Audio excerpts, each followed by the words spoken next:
Allow me to begin by offering a few thoughts. Um, there's a lot more we don't know than we do know. Best case scenario with this report is that there's an interim report that's provided that will meet the intent of Congress with a promise to provide another report following this one. Unfortunately, there's a lot more we don't know than we do know. The good news is that we're finally taking it seriously. I think you've seen a lot recently in the media regarding anything from drones to new hypersonic test vehicles by adversaries to maybe even our own technology. The bottom line is a resounding yes. It can be all of those, but it also may be none of those. And for that precise reason, we really we are really supporting the efforts of our UAP task force as it stands. I just came back from Washington, D.C. yesterday, still actively engaged in this effort. There seems to be a lot more support now than there was last year, and certainly a lot more than there was 3 years ago. We now have bipartisan support on the Hill. And furthermore, we have bipartisan support in the executive branch. We've had recent statements by former Director of CIA Woolsey, former Director of CIA John Brennan, former Director of National Intelligence Ratcliffe, and all of them are saying exactly the same thing, that it's real. There's something there. We need to look at it. And these are people from both sides of the aisle, whether you're liberal or conservative or anything in between. And furthermore, a huge congratulations to you in the media. There was a time, and probably not a whole long time ago, where you wouldn't have touched this subject. Frankly, I didn't want to touch it in the government, but I had no choice. It was given to me. So I get it. I know this is a topic that's been fraught with stigma and taboo. Unfortunately, decades and decades worth of nonsense.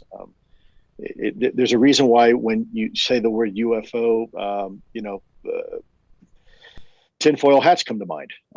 That's just the reality of it. But we're now beginning to realize that once you remove that away from the equation and we stick to really just the national security imperatives, as in what is it, how does it work, what are its intentions, et cetera, we begin to realize that this isn't a silly conversation. This is a conversation about someone somewhere is displaying beyond next generation technology in our controlled airspace, and there's not a whole lot we can do about it.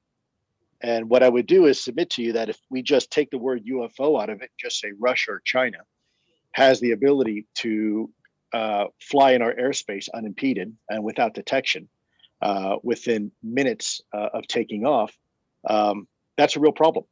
That's a real problem. You know, we're faced with this issue every day where a Russian Bear surveillance aircraft will fly off the coast of California, or let's say Alaska. The first thing we do are scramble 2 F-22s, and it's all over the front page of the news because it's a provocation.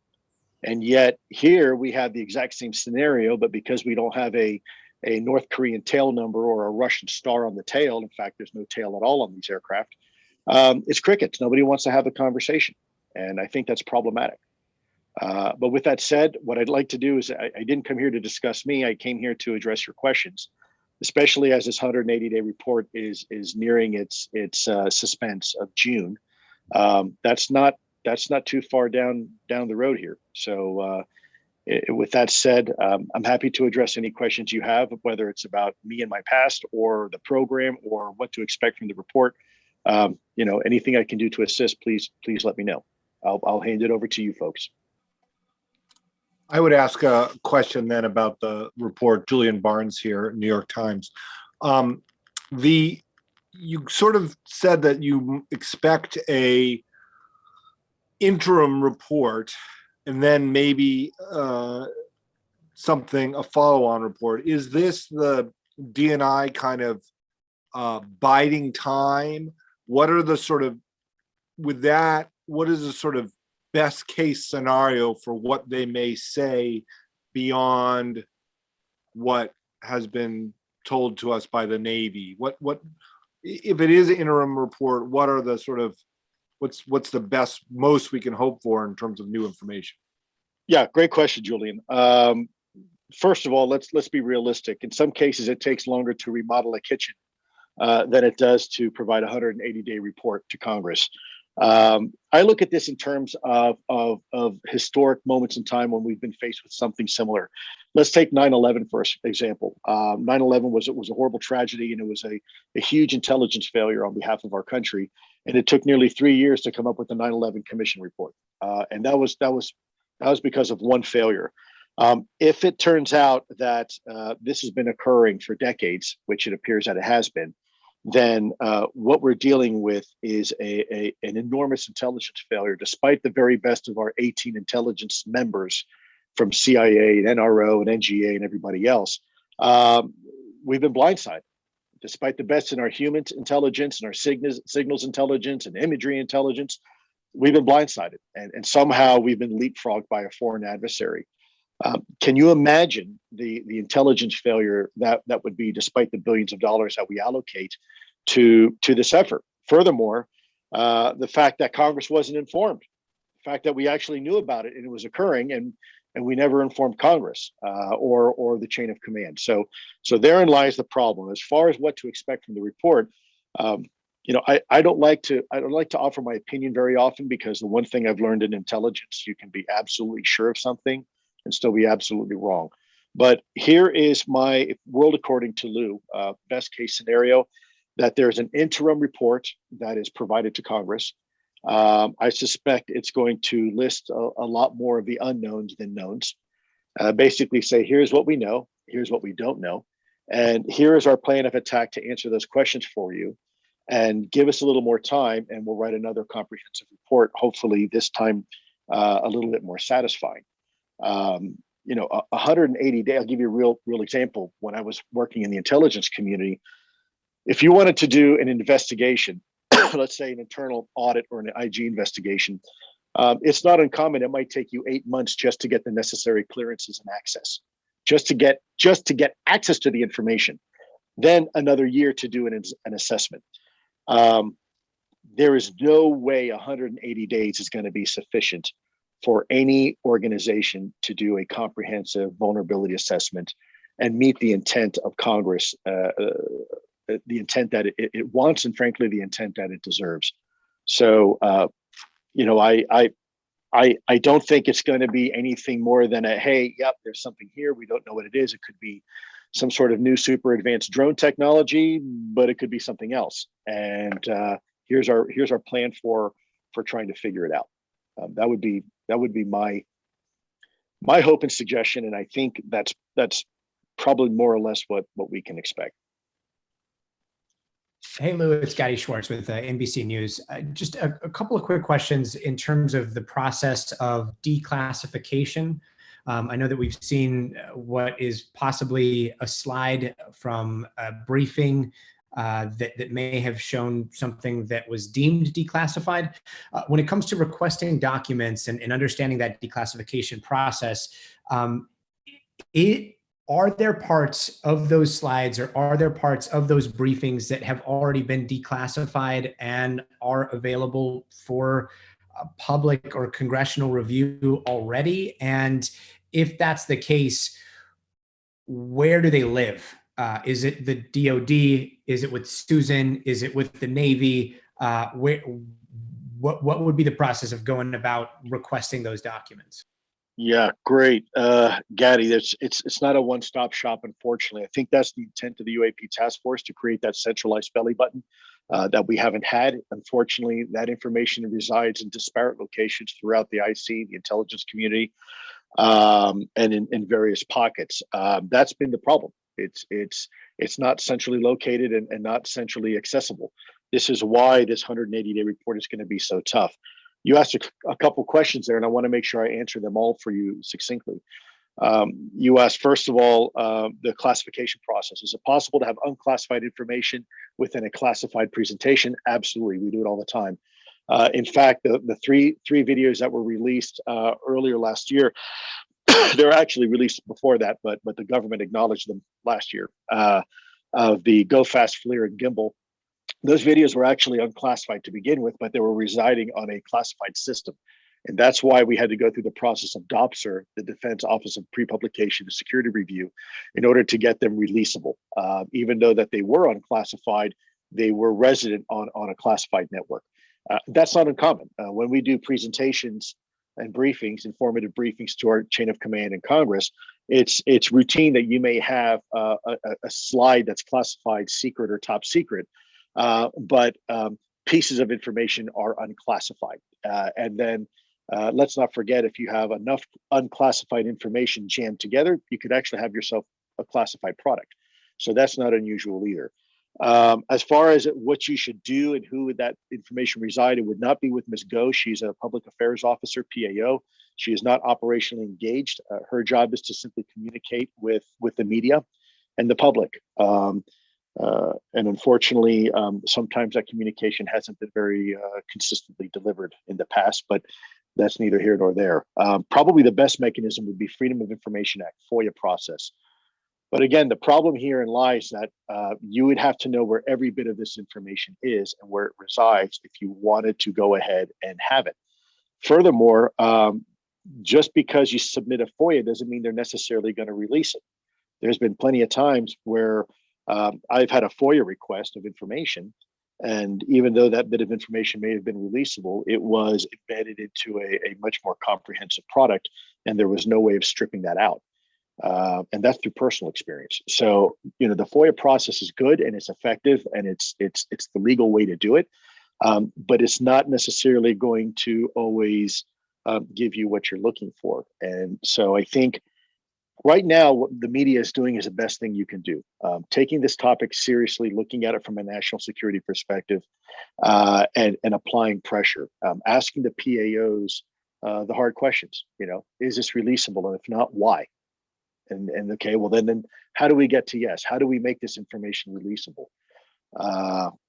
There's a lot of there's a bit of an art. It's not necessarily pure science when you do the FOIA process.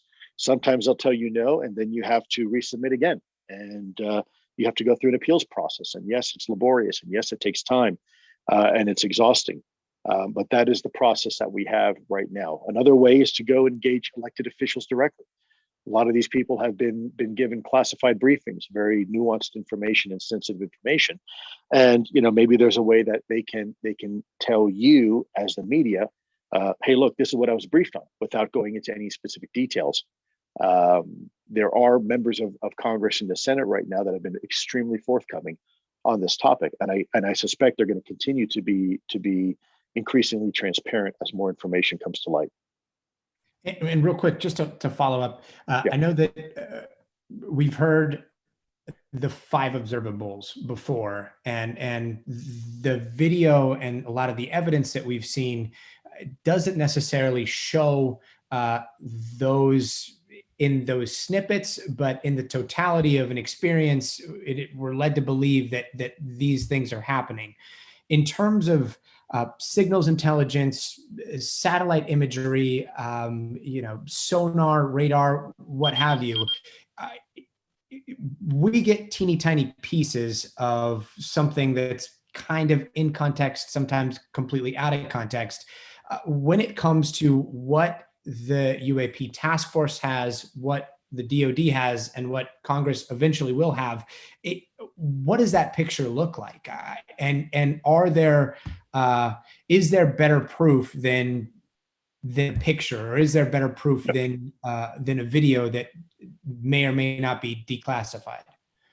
Yeah, absolutely, Gaddy. You never rely on single source reporting. The same holds true as an investigative journalist as it does an intelligence officer.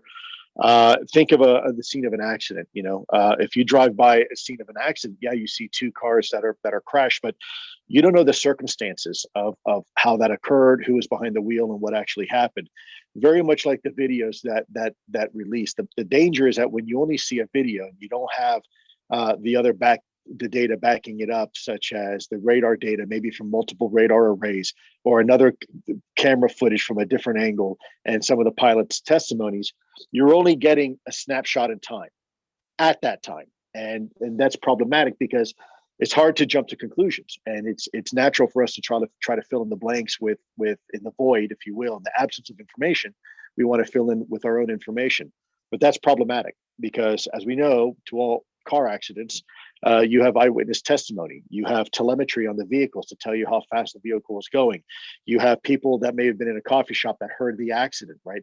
You have cameras on the side of a building that actually saw a few seconds before the accident and the crash itself. And that's really the job of the UAP task force. It's to collect all that data. And that's the only problem anecdotally when we see a video that is released and it's released in an unauthorized way. We don't have the complete picture, right? It's like some of these videos that you hear that came out originally with the audio. That's helpful because you hear the pilot say, wow, you hear the exasperation. What the hell is that? And dude, there's a whole fleet of these things. What are they? They're going against the wind, right? So that helps put it into context a little bit about what you're seeing. But you always have to be very careful when you're looking at just a video and drawing any kind of conclusions.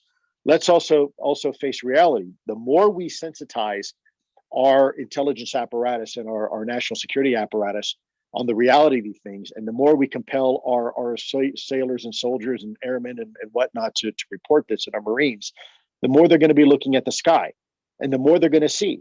And a lot of these things are going to be normal things that we see, normal attributable conventional aircraft technology, drones and balloons and test flights of rockets and aircraft. So, it's a bit of a double-edged sword. We need to be prepared for that. And so what we need to do, and the UAP task force should do, is propose a filtering system, if you will, that allows us to separate the wheat from the chaff. As more data comes in, we want to make sure that we have the ability to just pick out that data that comports to the 5 observables. And who knows, maybe we'll find more observables in the future. It may not be 5, it might be 6, it might be 10.